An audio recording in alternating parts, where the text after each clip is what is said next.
Marine, tu sais ce soir ça va mal. J'ai trop de choses sur le cœur, donc il faudrait que l'on parle, Marine.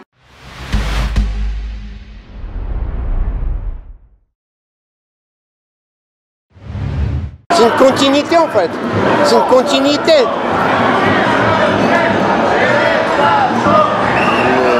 Il y a un QR code. Il y a vraiment un QR code. Je voulais vous parler aujourd'hui de la souffrance animale. Le projet économique qui est le nôtre permettra évidemment de limiter la souffrance des animaux. Pourtant, les eurodéputés frontistes, dont elle fait partie, s'opposent systématiquement aux amendements contribuant au respect et au bien-être de l'animal. En fait, c'est pour endormir les gens. C'est une politique. C'est purement de la stratégie. Elle est très forte. Elle a un service de com très fort. En fait, elle a gommé tout ce qui était FN. Elle a gommé. On va pas voir de skin, on va pas voir tous ces gens-là parce que les gens ils savent que ça fait peur. Donc elle gomme tout.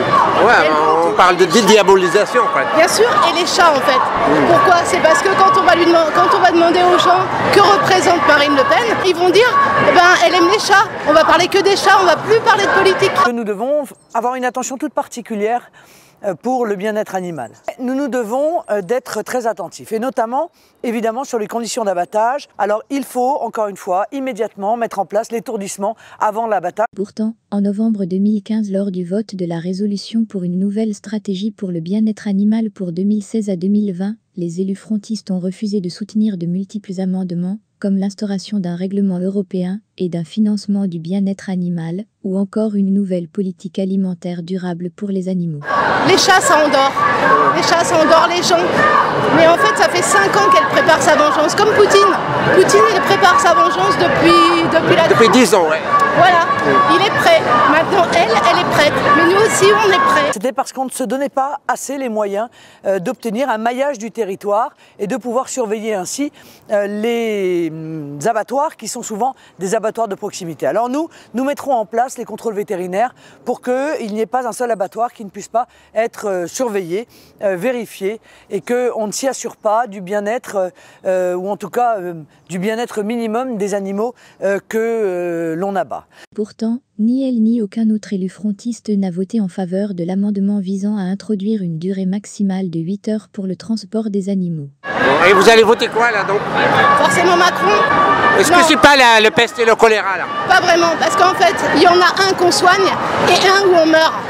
Comme ils disent, vaut mieux un vote qui pue qu'un vote qui tue. Parce que tous ces gens qui sont autour d'elle sont des personnes qui sont très néfastes. Le FN, c'est le FN derrière le RN. Elle peut gommer comme les magasins qui vont changer de nom pour pas payer.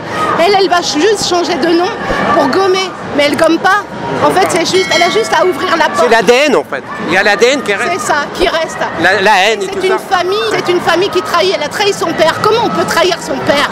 Est-ce que c'est possible de trahir son père? Et comme elle a trahi son père, elle veut le réintégrer à l'Élysée. Elle fait tout pour le réintégrer à l'Élysée. Que part, c'est légitime. On veut toujours faire la fierté de ses parents. Elle veut faire la fierté de son père. Elle l'a éliminé pour pouvoir avoir le pouvoir, mais elle veut le réintégrer. C'est ça qui fait peur aussi.